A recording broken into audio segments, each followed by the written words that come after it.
अस्सलाम वालेकुम सर। वालेकुम अस्सलाम। तशरीफ़ रखिए। क्या हाल है? ठीक सर, आप? खैरियत से हैं? Yes sir. बिल्कुल खैरियत। सर मेरा नाम मोहम्मद अहमद है हम्म, और मैं क्लास दहम सिनान वन का तालिब इल्म हूँ। मैं आपको सवाल अतफ़ाल में खुशामदीद कहता हूँ। बहुत बहुत शुक्रिया सर। बड़ा अच्छा किया आप तशरीफ़ लाए। जी। सर मेरा सवाल आपसे ये है कि हम काफ़ी अर्सा से ज़ेर तालीम हैं। जो रोज़ाना सुबह उठते हैं, स्कूल आते हैं, वही रूटीन है। तो ना ही कुछ उसातिज़ा आते हैं हमारी क्लास में। अब ना ना। उसातिज़ा हमारी क्लास में आते हैं, हम्म पढ़ाते हैं और चले जाते हैं। हम्म, हमारा उसमें इंटरेस्ट नहीं पैदा हो रहा पढ़ाई में, ना ही कुछ समझ आती है। और आपसे सवाल ये है कि हमारी इस बेदिली की वजह क्या है? हम हैं, हमारे उसातिज़ा हैं, या हमारा तालीम का निज़ाम है? इसकी मेरे ख्याल में ना एक वजह है सर, कि ये जो पूरा निज़ाम है उसमें जबर शामिल है, आज़ादी शामिल है। जी सर। बात समझ रहे हैं? जी सर। अग पसंद नापसंद वहाँ होती है जहाँ इंसान को आज़ादी हासिल हो। ये जो पूरा निज़ाम है, अगर आप लेट हो गए तो आपके साथ जबर के मज़ाहिर किए जाएंगे, यस सर। आपको डांट डपट की जाएगी। हो सकता है कोई कैमरे से इधर उधर हो गए, कोई टीचर जो है वो थप्पड़ी लगा दे, यस सर। है ना? Yes sir. अच्छा, उसके बाद क्लास में चले गए, मजबूरी है, आप क्लास बंक नहीं कर सकते। Yes sir. ठीक है, आप फ़र्ज़ किया, आपका दिल चाहता है कि मैं आज सोचना चाहता हूँ कि जो मेरे घर में जो गमला है उसका जो पौधा है वो उस तरीके से फल फूल नहीं रहा जैसे मैं चाहता हूँ। फ़र्ज़ किया, जी सर। या कोई और आपकी मनपसंद बात है जिसके बारे में आप सोचना चाहते हैं या उसके बारे में आप कुछ करना चाहते हैं, ऐसी है ना? Yes sir. लेकिन आप वो नहीं कर सकते। क्यों नहीं कर सकते? कि फिज़िक्स का पीरियड शुरू हो गया, चलो बैठो, यस सर। किताबें खोलो। ये जो पूरा निज़ाम है एजुकेशन का, इसमें जो चीज़ सबसे पहले मुतासर होती है, जो चीज़ सबसे पहले कंप्रोमाइज़ होती है, वो हमारे बच्चे की आज़ादी है। Yes sir. आप जिस उम्र के जिस हिस्से में हैं, इस हिस्से में, उम्र के इस हिस्से में जो सबसे महबूब चीज़ होती है वो आज़ादी होती है। Yes sir. ठीक है? Yes sir. आपको डांट डपट करने वाले अच्छे नहीं लगते, आपका दिल चाहता है कि बाहर मेला हो रहा है, मैं मेला देखूं। Yes sir.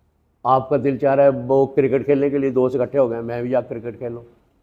लेकिन ये जो निज़ाम है, ये जो कैदी होते हैं, जी। वो जेलें बनी होती हैं ना, यस सर। उनको वहाँ बांध के रख देते हैं। जी सर। ये भी आप समझ लें एक जेल है जिसमें कैदी को बांधा। 7 घंटे के लिए बांधा जाता है, जी। उसके बाद उसको छोड़ दिया जाता है। जी।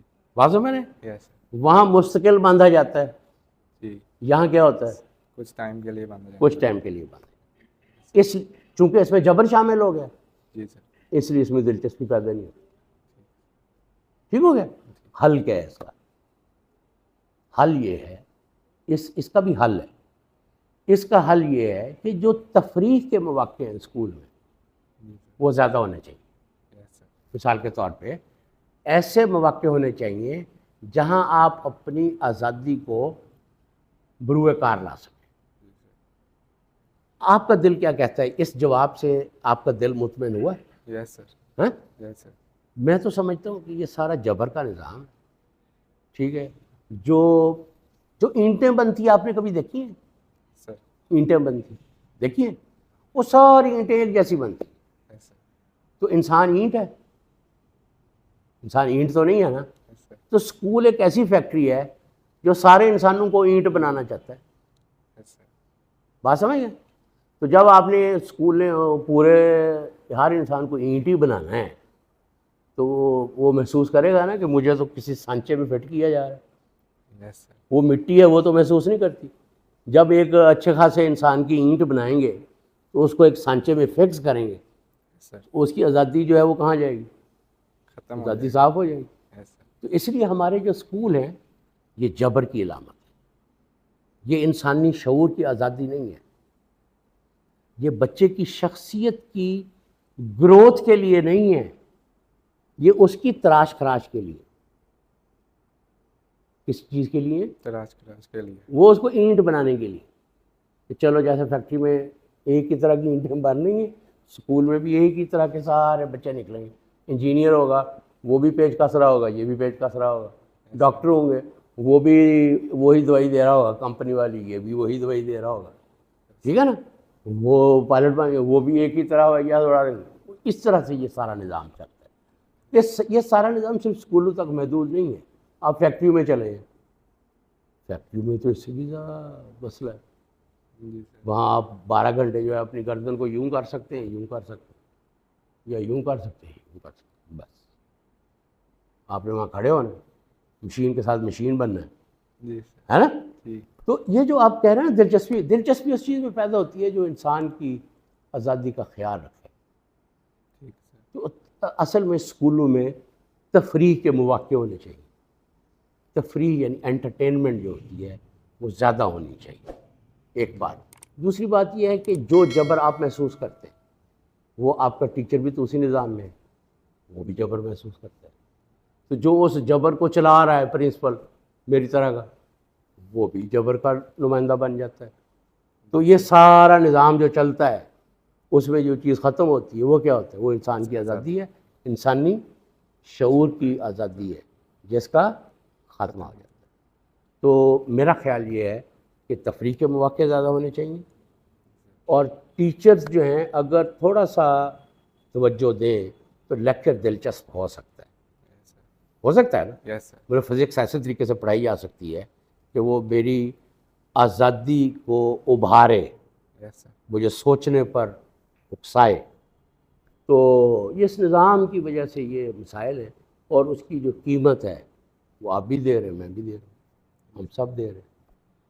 तो हमें बतौर मुसलमान, बतौर पाकिस्तानी सोचना चाहिए कि एक ऐसा इदारा जो हमारी इंसानी, दीनी और मुआशी ज़रूरतों को पूरा करे, वो स्कूल कैसा होना चाहिए। आप भी सोचें। जब तक हम नहीं सोचते और इस तरह का इदारा नहीं बनाते तब तक यही हालात है। We pay the cost, we humans, you as human, you pay the cost for this system.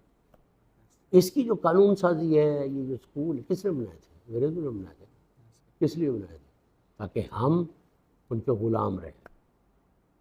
किस लिए बनाए थे, यानी इन स्कूलों में, इस तालीमी निज़ाम में ग़ुलामी जो है वो इसकी हर ईंट में, इसकी बुनियाद में, इसके हर पहलू में ग़ुलामी शामिल है। समझ रहे हैं बात को।